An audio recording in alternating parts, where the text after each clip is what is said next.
ಯೋಗೇನ ಚಿತ್ತಸ್ಯ ಪದೇನ ವಾಚಾಂ ಮಲಂ ಶರೀರಸ್ಯ ಚ ವೈದ್ಯಕೇನ ಯೋಪಾಕರೋತ್ತಂ ಪ್ರವರಂ ಮುನೀನಾಂ ಪತಂಜಲಿಂ ಪ್ರಾಂಜಲಿರಾನತೋಸ್ಮಿ.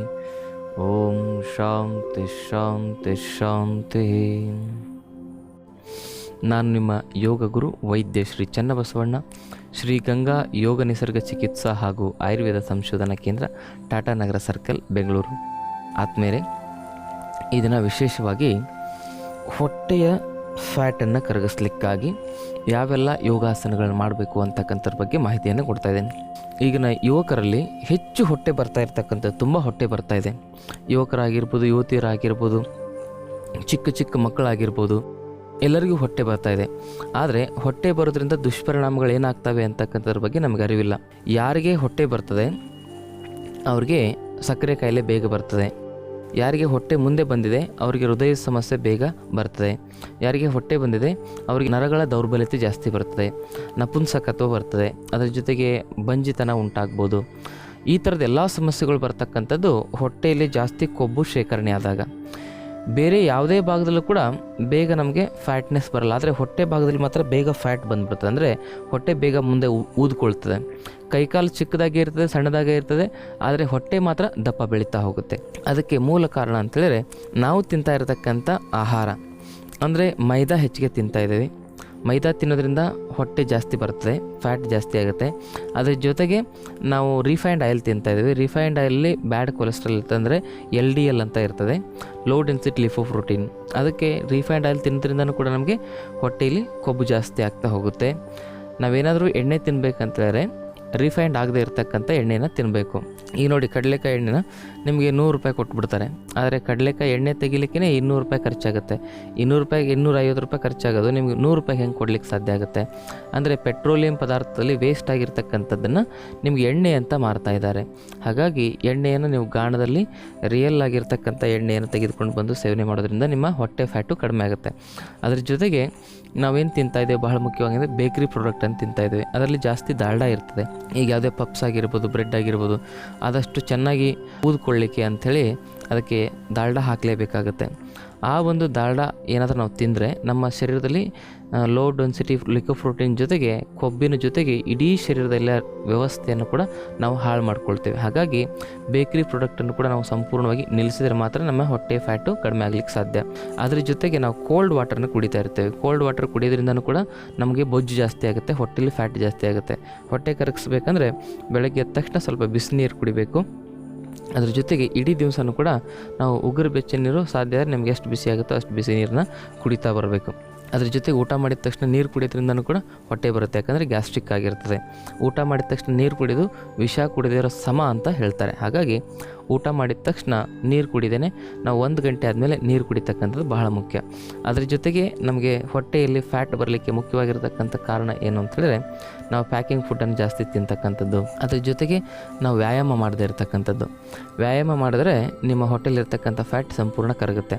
ಆದರೆ ಇದಿಷ್ಟೆಲ್ಲವನ್ನು ಕಡಿಮೆ ಮಾಡಿದ್ಮೇಲೆ, ಇವೆಷ್ಟೇ ನಿಲ್ಲಿಸಿದ ಮೇಲೆ ನೀವು ವ್ಯಾಯಾಮ ಮಾಡಿದ್ರೆ ಅದರ ಲಾಭ ಸಿಗ್ತದೆ ಸಂಪೂರ್ಣವಾಗಿ. ಇಲ್ಲಾಂದರೆ ಇಲ್ಲಿ ಕರಗಿಸೋದು ಅಲ್ಲಿ ಬೆಳೆಸೋದು, ಇಲ್ಲಿ ಕರಗಿಸೋದು ಅಲ್ಲಿ ಬೆಳೆಸೋದಾಗುತ್ತೆ. ಹಾಗಾಗಿ ನಾವು ಏನಾದರೂ ನಮ್ಮ ಜೀವನದಲ್ಲಿ ಪರಿವರ್ತನೆ ಕಾಣಬೇಕು ಅಂದರೆ ಕೆಟ್ಟದ್ದನ್ನು ಸಂಪೂರ್ಣವಾಗಿ ಬಿಡಲೇಬೇಕಾಗುತ್ತೆ. ಅದರ ಜೊತೆಗೆ ಬಹಳ ಮುಖ್ಯವಾಗಿ ಪರೋಟ ಗಿರೋಟ ಎಲ್ಲ ತಿಂತಿರ್ತಿರಲ್ಲ, ಅದನ್ನು ಕೂಡ ನಿಲ್ಲಿಸಬೇಕಾಗುತ್ತೆ. ಅದು ಮೈದಾದಿಂದ ಮಾಡಿರ್ತಕ್ಕಂಥದ್ದು. ನೀವೇನಾದ್ರು ತಿನ್ನಬೇಕಂದ್ರೆ ರೊಟ್ಟಿ ತಿನ್ನಿ. ನಮ್ಮ ಉತ್ತರ ಕರ್ನಾಟಕದ ಜನಗಳು ನೋಡಿರಿ, ಜಾಸ್ತಿ ಅಂದರೆ ತುಂಬ ತೆಳ್ಳಗಿರ್ತಾರೆ. ಯಾಕಂದರೆ ಅವರು ಜಾಸ್ತಿ ರೊಟ್ಟಿ ತಿಂತಿರ್ತಾರೆ. ಅದರ ಜೊತೆಗೆ ತರಕಾರಿ ಪಲ್ಯಗಳು ಜಾಸ್ತಿ ಇರ್ತವೆ, ಅದರಲ್ಲಿ ನಿಮಗೆ 0 ಫ್ಯಾಟ್ ಇರ್ತದೆ. ಅದರ ಜೊತೆಗೆ ನಾವೀಗ ತಿಂತಾ ಇರ್ತಕ್ಕಂಥ ಚಪಾತಿಗಳಲ್ಲೂ ಕೂಡ ನಮಗೆ ಫ್ಯಾಟ್ ಜಾಸ್ತಿ ಆಗುತ್ತೆ. ಚಪಾತಿ ತಿನ್ನೋದ್ರಿಂದ ಅದಕ್ಕೆ ಜಾಸ್ತಿ ಎಣ್ಣೆ ಹಾಕಿ ಮಾಡ್ತಾರೆ. ಚಪಾತಿಯಲ್ಲೂ ಕೂಡ ಫ್ಯಾಟ್ ಇನ್ಕ್ರೀಸ್ ಮಾಡ್ತಕ್ಕಂಥ ಅಂಶಗಳಿದ್ದಾವೆ. ನೀವು ಫ್ಯಾಟ್ ಕಡಿಮೆ ಆಗಬೇಕಂದ್ರೆ ಮುದ್ದೆ ಮತ್ತು ರೊಟ್ಟಿ ಇದನ್ನು ಜಾಸ್ತಿ ಸೇವನೆ ಮಾಡ್ತಾ ಬನ್ನಿ. ತರಕಾರಿಗಳು ಮತ್ತು ಹಣ್ಣುಗಳನ್ನು ಜಾಸ್ತಿ ಸೇವನೆ ಮಾಡ್ತಾ ಬನ್ನಿ. ಅದರ ಜೊತೆಗೆ ರಾತ್ರಿ 7 ಗಂಟೆ ಒಳಗಡೆ ನೀವು ಪ್ರಸಾದ ಮಾಡಿ ಮಲ್ಕೊಂಡ್ರೆ ನಿಮಗೇನಾಗುತ್ತೆ, ಅದು ಸರಿಯಾಗಿ ಡೈಜೆಷನ್ ಆಗುತ್ತೆ. ಇಲ್ಲಾಂದರೆ ನೀವು ತಡಾಹಾರ 9-9ವರೆಗೆ ಏನಾದರೂ ಪ್ರಸಾದ ಮಾಡಿದರೆ ನಿಮ್ಮ ಹೊಟ್ಟೆ ಯಾವತ್ತೂ ಕರಗಲಿಕ್ಕೆ ಸಾಧ್ಯ ಇಲ್ಲ. ಹಾಗಾಗಿ ಹೊಟ್ಟೆಯನ್ನು ಕರಗಿಸ್ಲಿಕ್ಕಾಗಿಯೇ ಯಾವೆಲ್ಲ ಆಸನಗಳು ಮಾಡಬೇಕು ಅಂತಕ್ಕಂಥದ್ರ ಬಗ್ಗೆ ಈಗ ನೋಡೋಣ ಮಾಹಿತಿಯನ್ನು. ಮೊದಲು ಏನು ಮಾಡಬೇಕು ಅಂತ ಹೇಳಿದ್ರೆ, ಈ ರೀತಿಯಾಗಿ ಅಧೋಮುಖ ಶ್ವಾನಾಸನದಲ್ಲಿ ಬರಬೇಕು.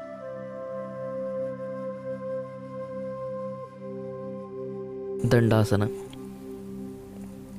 1 2 3 4 5 6 7 8 9 10 11 12 13 14 15 16 17 18 19 20 ಈ ರೀತಿಯಾಗಿ 20 ಬಾರಿ ಮಾಡಬೇಕು. ಇದಾದಮೇಲೆ ನೆಕ್ಸ್ಟ್ 2 ಕೈಗಳನ್ನ ನೆಲಕ್ಕೆ ಈ ರೀತಿ ಸ್ಪರ್ಶ ಮಾಡಬೇಕು.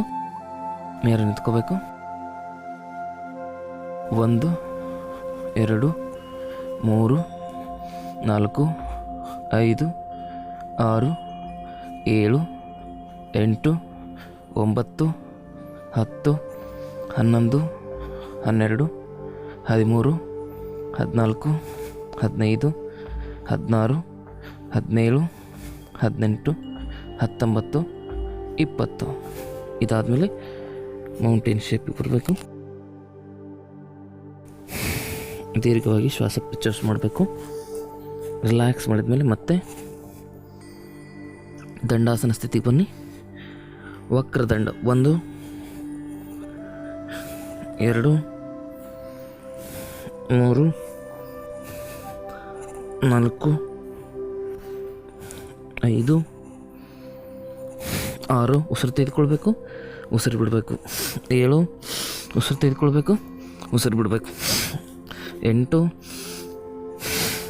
9 10 11 12 13 14 15 16 17 18 19 20.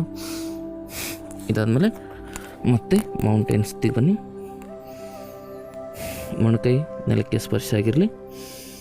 ದೀರ್ಘವಾಗಿ ಶ್ವಾಸ ಪ್ರಶ್ವಾಸ ಮಾಡಿ.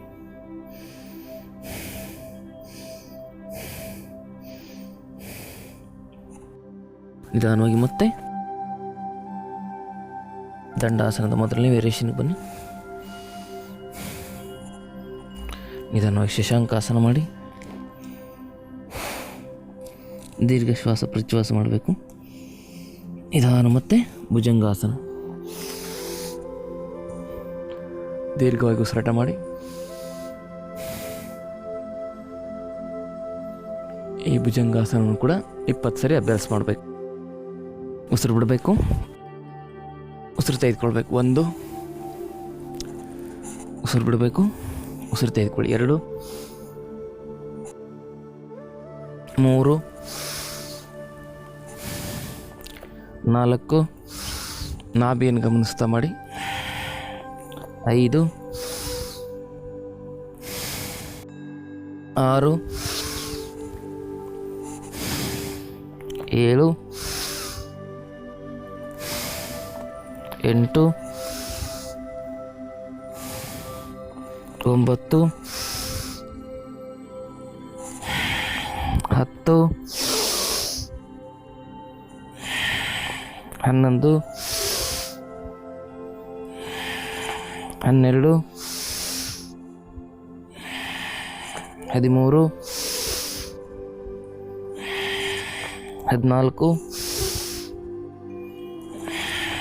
15 16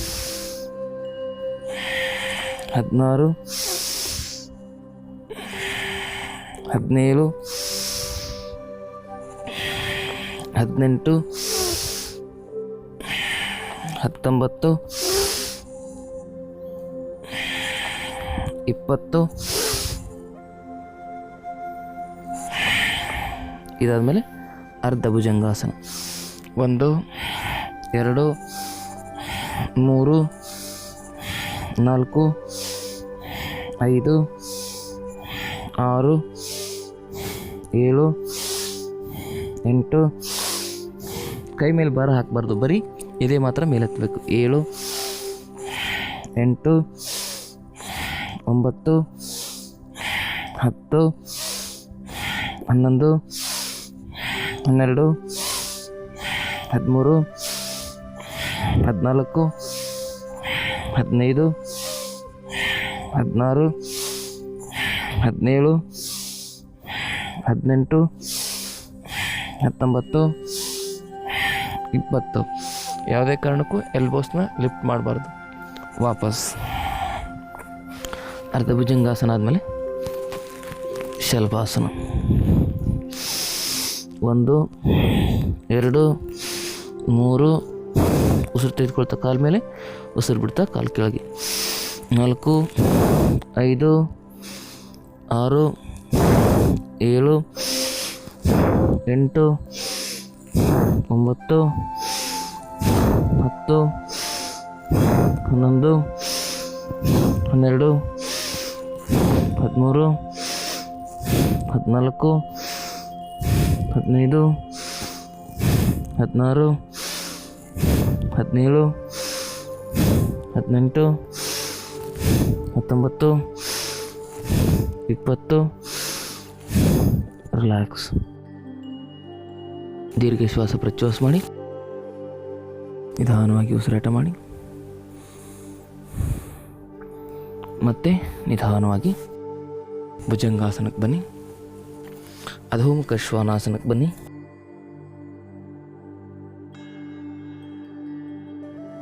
ಮತ್ತೀಗ ದಂಡಾಸನ ಸ್ಥಿತಿಗೆ ಬನ್ನಿ.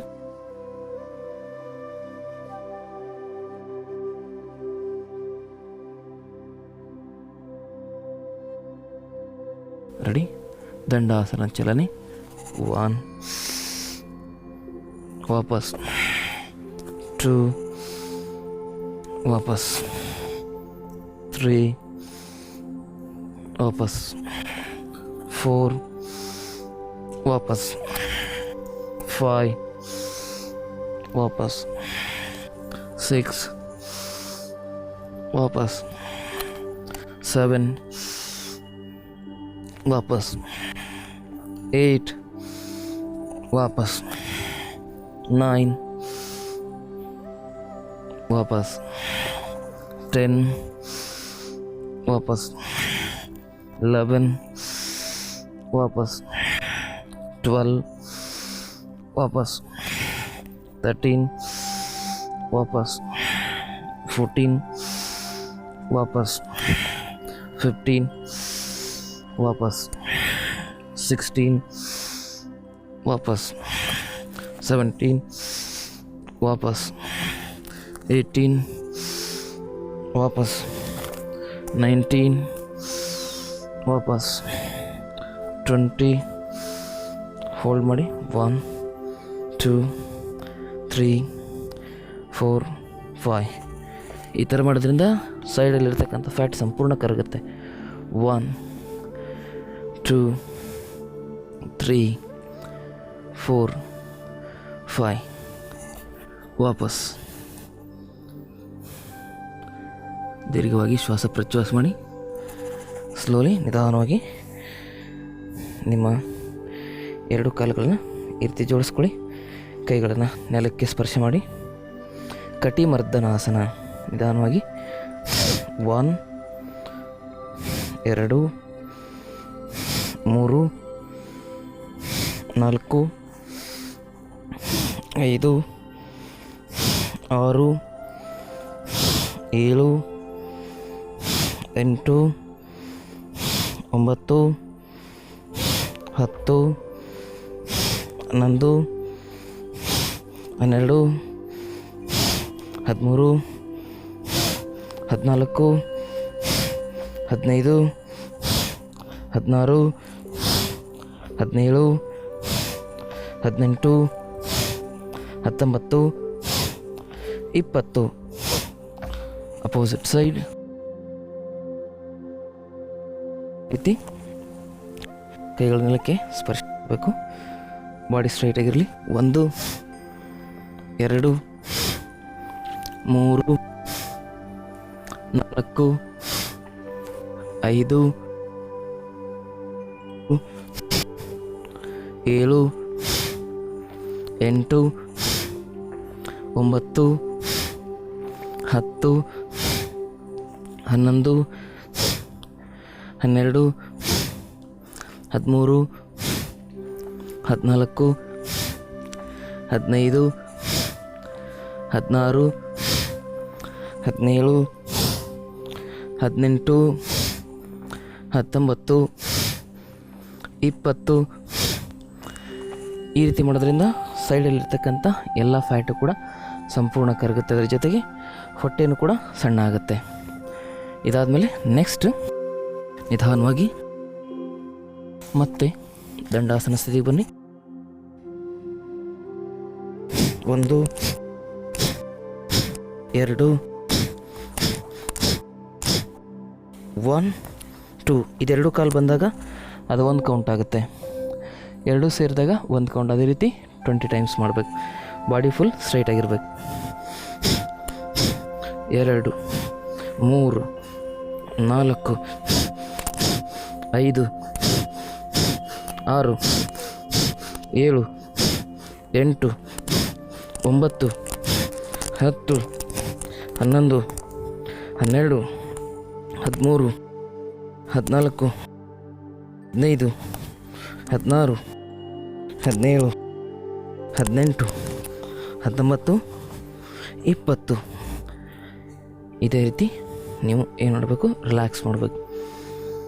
ದೀರ್ಘವಾಗಿ ಶ್ವಾಸ ಪ್ರಶ್ವಾಸ ಮಾಡಬೇಕು.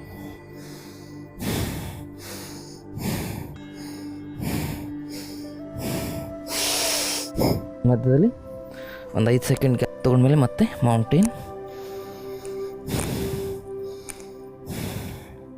ಇದಾದಮೇಲೆ 1 2 ಪಾರ್ಶ್ವ ದಂಡಾಸನ, 3 4 5 6 7 8 9 10 11 12 13 14 15 16 17 18 19 ಈ ರೀತಿ 19 ಸಲ ಮಾಡಿದ್ಮೇಲೆ 19ನೇ ಬಾರಿ ಮತ್ತು 20ನೇ ಬಾರಿ ಒಂದು 5 ಸೆಕೆಂಡ್ ಹೋಲ್ಡ್ ಮಾಡಬೇಕು. 1 2 3 4 5 ಮತ್ತು 1 2 3 4 5 ಮೌಂಟೇನ್. ನಿಧಾನವಾಗಿ ಮೇಲೆ ನೋಡಿ, ದೀರ್ಘ ಶ್ವಾಸ ಪ್ರಶ್ವಾಸ ಮಾಡಿ.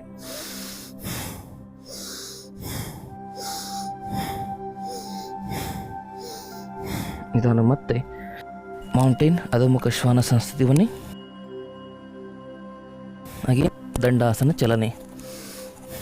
1 2 3 4 5 6 7 8 9 10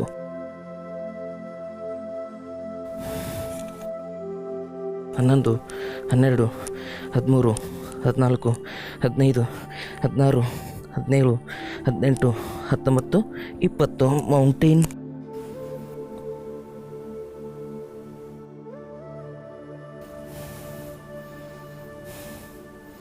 ದೀರ್ಘ ಶ್ವಾಸ ಪ್ರಶ್ವಾಸ ಮಾಡಿ. ಮತ್ತೆ ಅಧೋಮುಖ ಶ್ವಾನಾಸನ.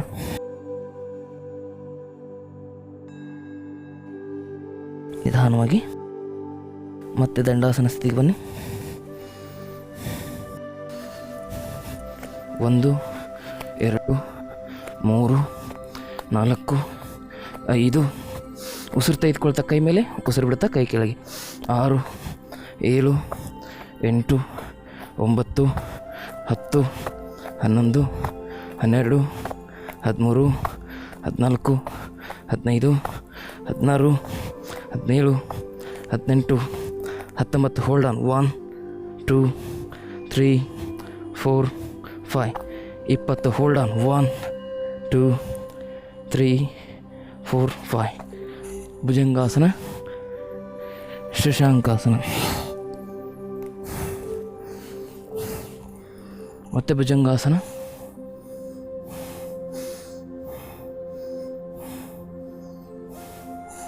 ಮತ್ತು ಶಶಾಂಕಾಸನ. ನಿಧಾನವಾಗಿ ವಜ್ರಾಸನ ಕುತ್ಕೋಬೇಕು. ದೀರ್ಘವಾಗಿ ಉಸಿರಾಟ ಮಾಡಬೇಕು. ಹೊಟ್ಟೆ ಗಮನಿಸಬೇಕು.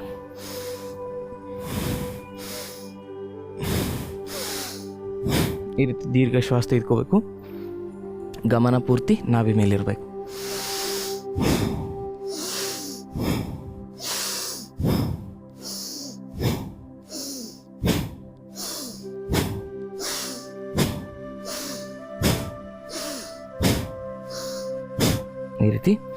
ಜೋರಾಗಿ ಉಸಿರು ಹೊರಗಡೆ ಬಿಡ್ತಾ ಹೊಟ್ಟೆ ಒಳಗಡೆ ಬರೋ ರೀತಿಲಿ ಅಭ್ಯಾಸ ಮಾಡಬೇಕು.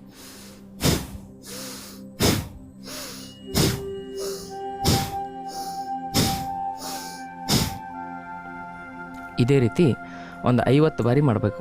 ಇದಾದಮೇಲೆ ಏನು ಮಾಡಬೇಕು, ನೆಕ್ಸ್ಟ್ ಕುತ್ಕೋಬೇಕು ಸ್ಟ್ರೈಟಾಗಿ.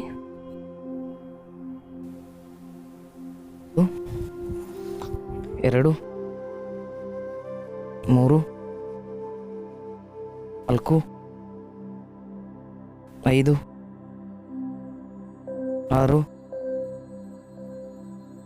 13 14 15 16 17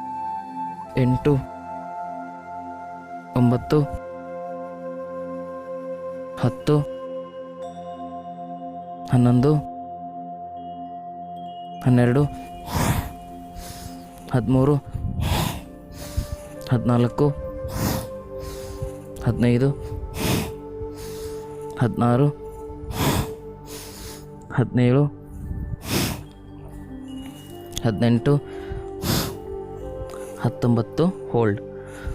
1 2 3 4 5 20 ಹೋಲ್ಡ್. 1 2 3 4 5 ವಾಪಸ್ ರಿಲ್ಯಾಕ್ಸ್ ಮಾಡಿ, ದೀರ್ಘ ಶ್ವಾಸ ಪ್ರಶ್ವಾಸ ಮಾಡಿ.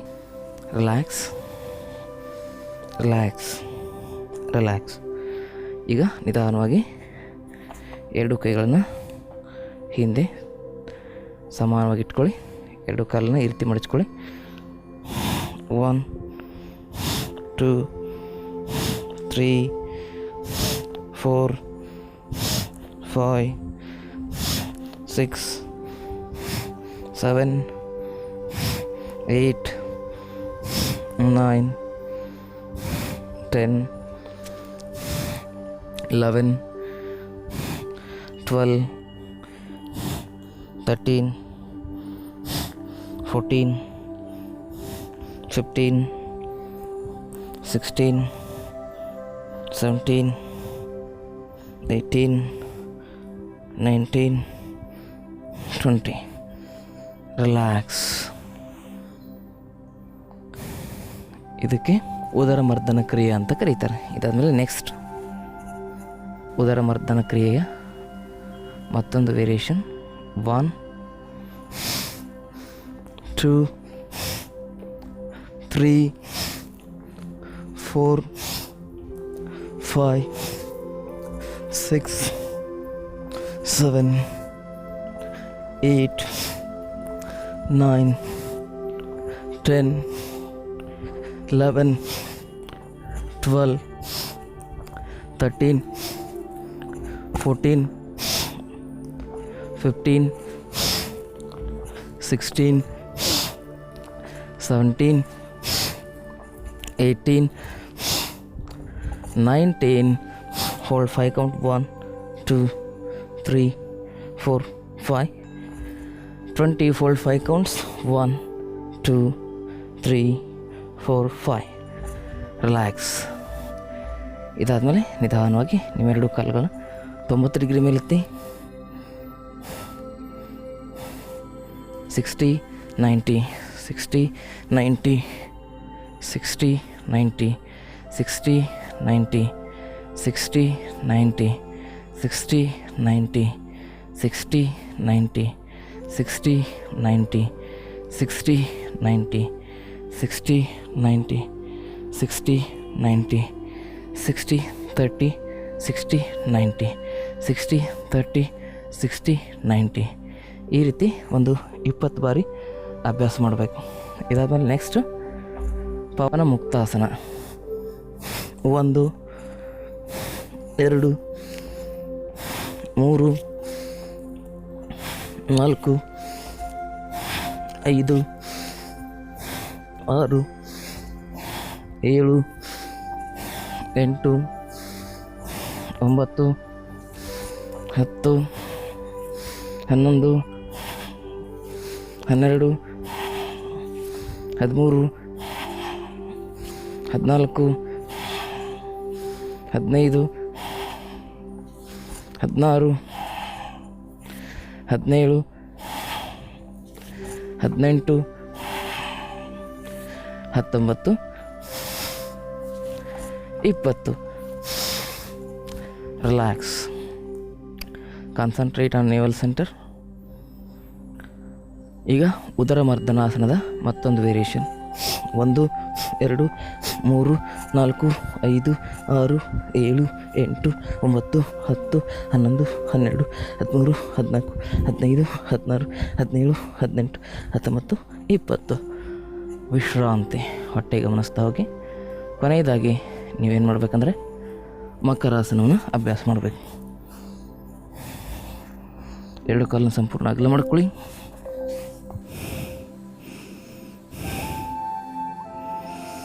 ನಾಭಿಯನ್ನು ಗಮನಿಸಿ.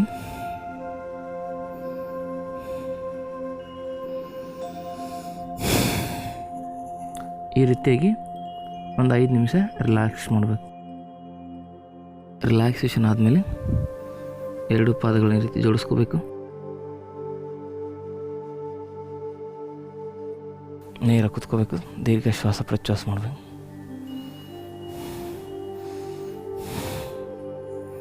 ರಿಲ್ಯಾಕ್ಸ್. ಕೊನೆಯದಾಗಿ ಶಶಾಂಕಾಸನ ಮಾಡಬೇಕು. ಒಂದು 3 ರಿಂದ 5 ನಿಮಿಷ.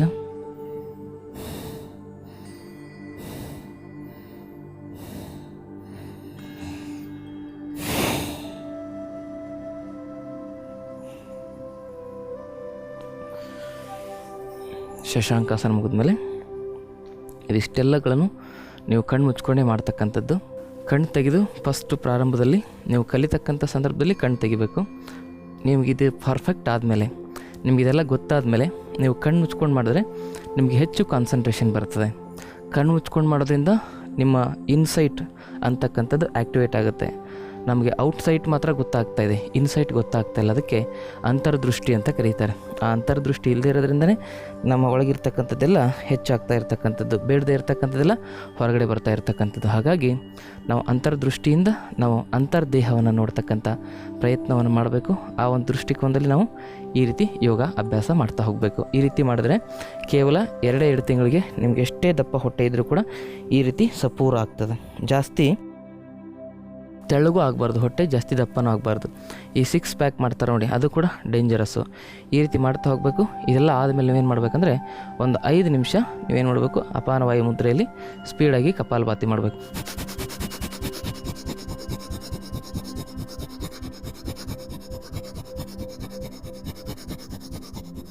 ಈ ರೀತಿ 5 ನಿಮಿಷ ಅಭ್ಯಾಸ ಮಾಡಬೇಕು. ನಿಮಗೆ ಕಂಟಿನ್ಯೂಸ್ ಆಗಿ ಮಾಡಲಿಕ್ಕೆ ಆಗಿಲ್ಲ ಅಂದರೆ ಮಧ್ಯೆ ಮಧ್ಯೆ ಗ್ಯಾಪ್ ತೊಗೊಂಡು ಮಾಡಿ ಅಂತಕ್ಕಂಥ ಮಾತನ್ನು ಹೇಳ್ತಾ ಈ ದಿನದ ಕಾರ್ಯಕ್ರಮವನ್ನು ಇಲ್ಲಿಗೆ ಮುಗಿಸ್ತಾ ಇದ್ದೀನಿ. ನಾಳಿನ ಕಾರ್ಯಕ್ರಮದಲ್ಲಿ ಮತ್ತೊಂದು ವಿಶೇಷ ಯೋಗದ ಮಾಹಿತಿಯೊಂದಿಗೆ ನಿಮ್ಮನ್ನು ಭೇಟಿಯಾಗ್ತೀನಿ. ತಮ್ಮೆಲ್ಲರಿಗೂ ನಿಮ್ಮ ಎಲ್ಲ ಕಾಯಿಲೆಗಳಿಗೆ ಇಲ್ಲಿ ಚಿಕಿತ್ಸೆ ನೀಡಿ ಪರಿಹಾರ ಒದಗಿಸಲಾಗುವುದು. ಯೋಗ ನಿಸರ್ಗ ಚಿಕಿತ್ಸೆ ಹಾಗೂ ಆಯುರ್ವೇದ ಚಿಕಿತ್ಸಾ ತರಬೇತಿಗಾಗಿ ಸಂಪರ್ಕಿಸಿ ವೈದ್ಯ ಶ್ರೀ ಚನ್ನಬಸವಣ್ಣ, ಶ್ರೀ ಗಂಗಾ ಯೋಗ ನಿಸರ್ಗ ಚಿಕಿತ್ಸಾ ಹಾಗೂ ಆಯುರ್ವೇದ ಸಂಶೋಧನಾ ಕೇಂದ್ರ, ನಂಬರ್ 13, 6ನೇ ಮುಖ್ಯ ರಸ್ತೆ, ಟಾಟಾ ನಗರ ವೃತ್ತ, ಬಾಲಾಜಿ ಲೇಔಟ್, ಸಹಕಾರ ನಗರದ ಹತ್ತಿರ, ಕೊಡುಗೆಹಳ್ಳಿ ಮುಖ್ಯ ರಸ್ತೆ, ಬೆಂಗಳೂರು 560094. ಎಪಿಎಂಸಿ ಎದುರುಗಡೆ, ಈಶ್ವರನಗರ, ಹುಬ್ಬಳ್ಳಿ.